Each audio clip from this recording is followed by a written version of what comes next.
Oke, sebelumnya Assalamualaikum warahmatullahi wabarakatuh.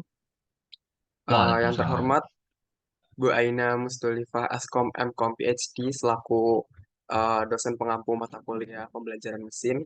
Izinkan kami di sini akan mempresentasikan hasil dari proyek akhir kami terkait clustering user reviews pada aplikasi Mobile Legends. Dengan anggota kelompok yang pertama ada Raihan Fazil Sabik Ramadan, Khairul Ihsanuddin, Muhammad Fajar Maulid, dan juga Irfan Fadilah Rafiq.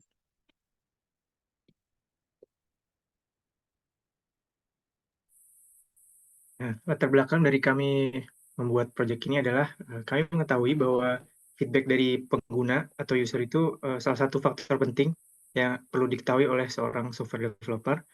Namun ketika review itu sudah bertambah menjadi banyak, maka akan terdapat tantangan tersendiri dalam mengelolanya.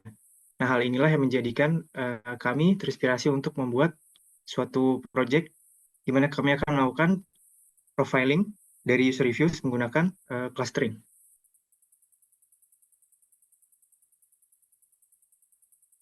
Nah, tujuan dari kami melakukan proyek ini adalah kami ingin mengetahui isi ulasan dari user review tersebut, lalu melakukan profiling. Nah, dari algoritma sendiri kami akan menggunakan dua algoritma. Yang pertama itu K-mean clustering, dan yang selanjutnya adalah density-based clustering. Dari dua algoritma ini kami akan bandingkan algoritma mana yang lebih baik untuk digunakan dalam kasus ini.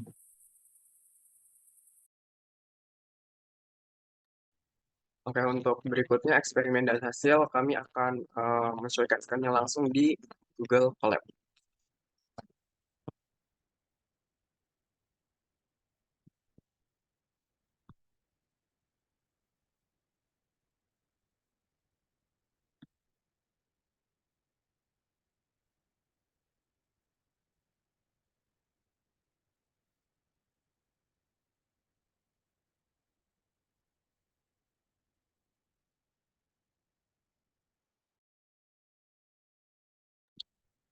Bang Fajar masih ke-mute. Oh iya, maaf, maaf. Baik, jadi di sini saya akan menjelaskan mengenai program yang akan kami gunakan dalam melakukan profiling dari ulasan aplikasi Mobile Legends itu sendiri. Nah, pada tahap pertama tentunya kami akan melakukan instalasi dan juga proses impor modul yang sekiranya nanti dibutuhkan sepanjang program berjalan. Di sini kita menginstal NLTK dengan Sastrawi, di mana NLTK berarti Natural Language Toolkit, dan Sastrawi itu adalah salah satu modul yang dapat digunakan untuk melakukan stemming pada kata-kata berbahasa Indonesia atau dari bahasa Indonesia.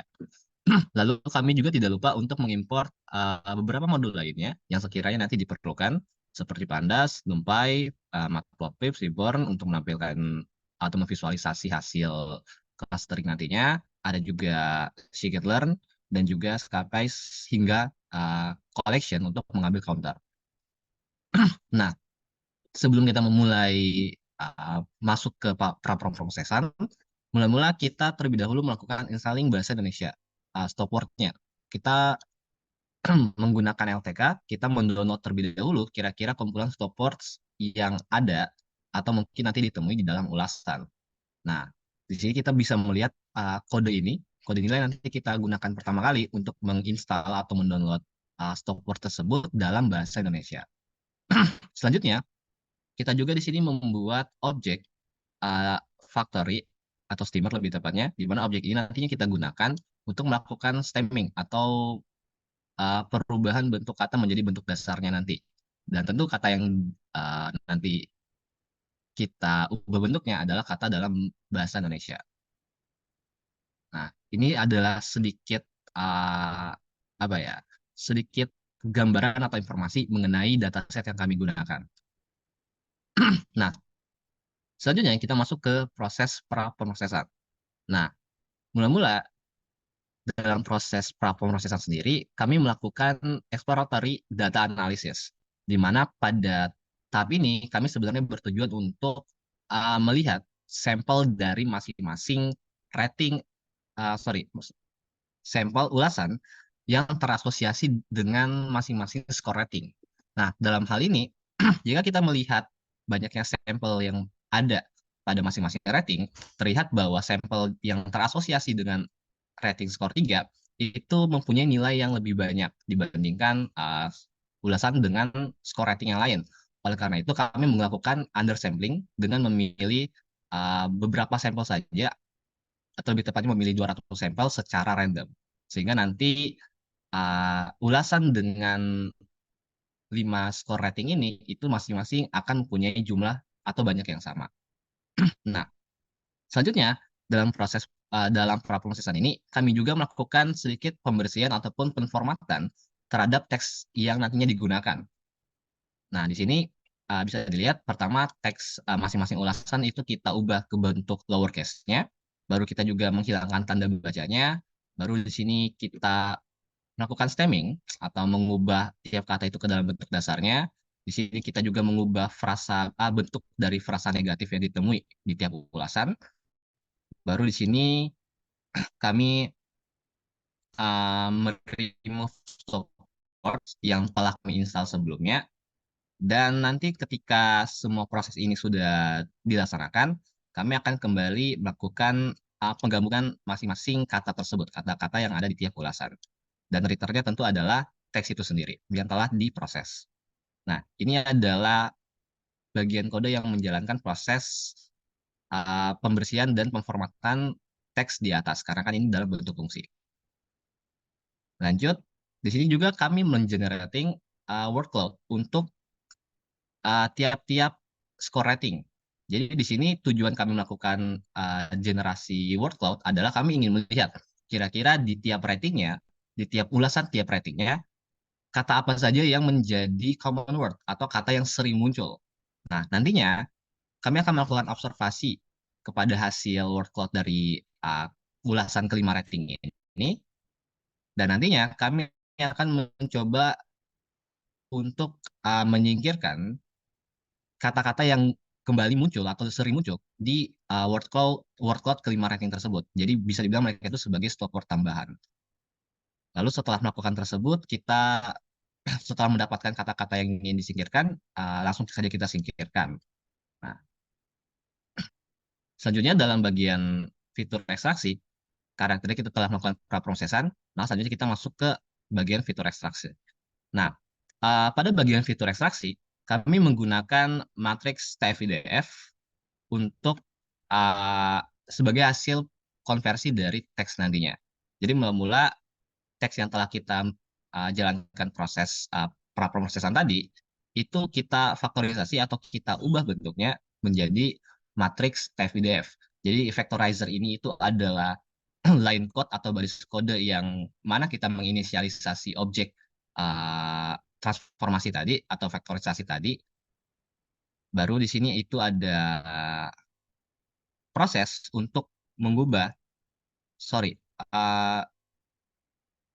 ya di sini adalah line code untuk mengubah nilai rating skor menggunakan scalar. Jadi kita menormalisasi rating skor yang 1 sampai 5 tadi, kita normalisasi menggunakan ini min max scalar. Baru di sini itu kita nanti akan melakukan pengalian antara hasil normalisasi skor tadi terhadap skor TF-IDF yang telah kita dapatkan. Jadi intinya di sini itu adalah proses pengubahan teks menjadi matriks TF-IDF dan juga pengubahan rating score menjadi hasil normalisasi dengan min max scalar, baru nanti hasilnya dikali untuk mendapatkan suatu bilangan tertentu. Nah, di sini setelah kita melakukan proses tersebut, kita akan mereduksi dimensi fitur yang kita dapatkan. Dalam kasus ini, kita mereduksinya menjadi 3 dimensi menggunakan PCA. Jadi PCA sama dengan PCA and komponen 3. Nah, baru setelah itu kita melakukan fit transform, kita ubah menjadi kita ubah yang feature to array tadi menjadi suatu fitur berdimensi 3. Ini sekiranya adalah hasil setelah PCA tadi. Seperti ini. Nah, selanjutnya adalah kita menjalankan elbow method untuk mencari kira-kira nilai optimum cluster yang sekiranya dapat digunakan. Karena kan seperti yang telah dijelaskan sebelumnya, kami menggunakan 2 metode, yaitu base density, dense base clustering, dan juga K-means. Nah, di sini untuk yang bagian K-means-nya, kami terlebih dahulu menjalankan elbow method untuk melihat kira-kira berapa nilai cluster optimum yang dapat digunakan. Nah, jadi intinya adalah di sini kami mendapatkan bahwa ternyata K sama dengan 3 itu adalah nilai clustering yang optimal yang dapat kami gunakan karena selanjutnya tidak ada perubahan yang signifikan pada hasilnya. Dan ini untuk proses clustering menggunakan K-means sendiri dapat dilihat pada gambar berikut.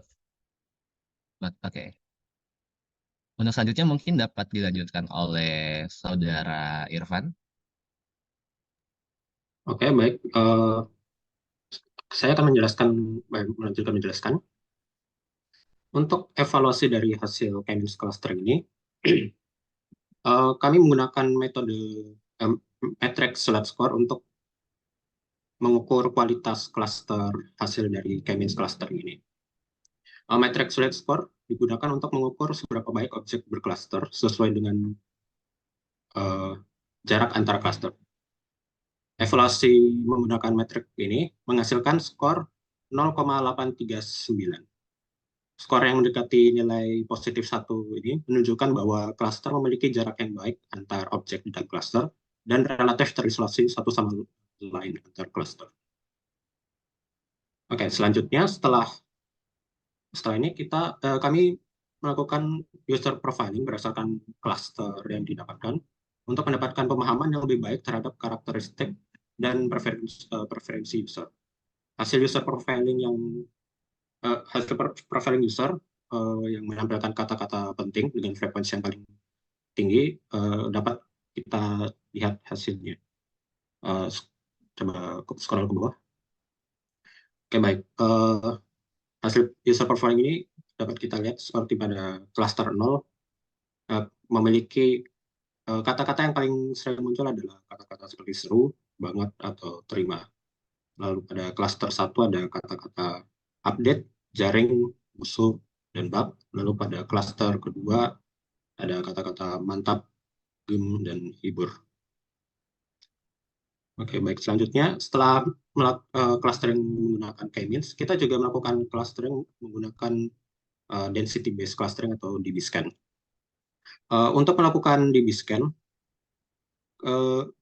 kita perlu menentukan nilai epsilon sebelumnya yang ingin kita gunakan. Untuk menentukan nilai ini, kami menggunakan metode nearest neighbor. Untuk metode nearest neighbor ini sendiri,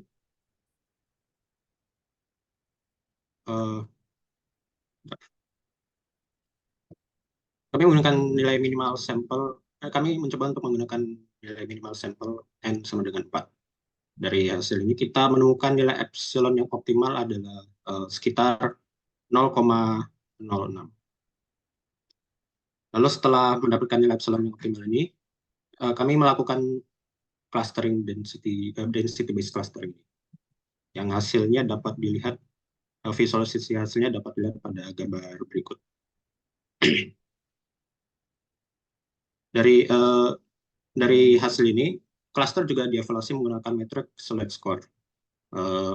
Dengan skor yang dihasilkan adalah 0,838, yang menunjukkan bahwa cluster menggunakan algoritma DB-scan juga menunjukkan bahwa objek-objek dalam cluster sangat berdekatan dan terpisah jelas dari cluster lainnya. Lalu selanjutnya dilakukan user profiling menggunakan cluster ini untuk menampilkan kata-kata penting dengan frekuensi yang paling tinggi. Bisa lanjut, scroll ke bawah. Oke, hasil user profiling menggunakan cluster yang menggunakan DB-scan menghasilkan hasil ini, di mana cluster pertama menunjukkan kata-kata yang paling sering muncul adalah seru, banget, atau mantap. Scroll lagi, Bang. Ini.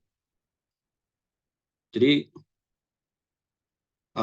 dari hasil cluster DB-scan, kita dapat melihat kata-kata yang dengan frekuensi yang paling tinggi adalah seperti berikut, di mana cluster pertama ada kata-kata seru, banget, atau mantap. Lalu di klaster selanjutnya ada kata dead, jaring, musuh, bug. Terus klaster ketiga ada kata mantap. Dan di klaster keempat ada kata-kata seru, begadang, cuy, dan selanjutnya.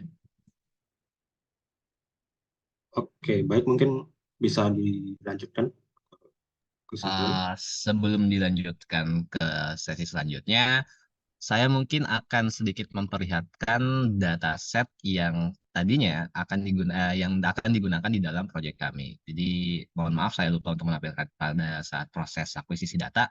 Jadi ini adalah uh, setidaknya preview secara sekilas dari dataset yang kami gunakan dalam proyek kami. Di mana dataset ini kami ambil dari Kaggle, jadi akuisisi secara manual. Dan di Kaggle, data ini juga sebenarnya sudah hampir secara terstruktur disusun oleh pemberi data. Nah, jadi ini adalah datanya secara sekilas. Oke, jadi mungkin bisa dilanjut untuk sesi selanjutnya.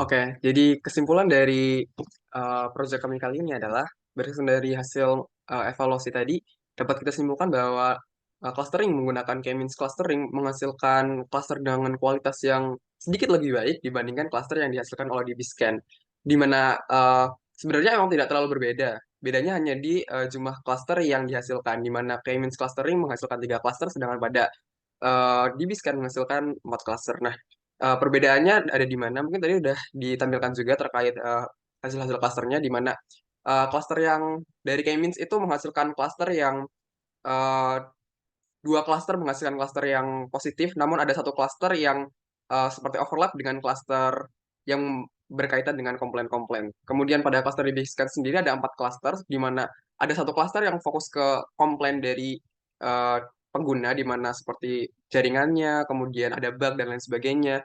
Tapi 3 klaster lainnya itu seperti tidak terlalu berbeda gitu. Jadi sama-sama menghasilkan review yang positif, namun juga ada beberapa yang masih overlap dengan klaster yang berkaitan dengan komponen-komponen tersebut. Sehingga memang hasilnya tidak terlalu berbeda jika kita menggunakan K-means clustering maupun dengan menggunakan DBScan. Oke, ini adalah referensi yang kami gunakan untuk proyek kami kali ini. Dan sekian dan terima kasih atas perhatiannya. Kami mohon maaf apabila banyak kesalahan. Dan sekian, terima kasih. Wassalamualaikum warahmatullahi wabarakatuh.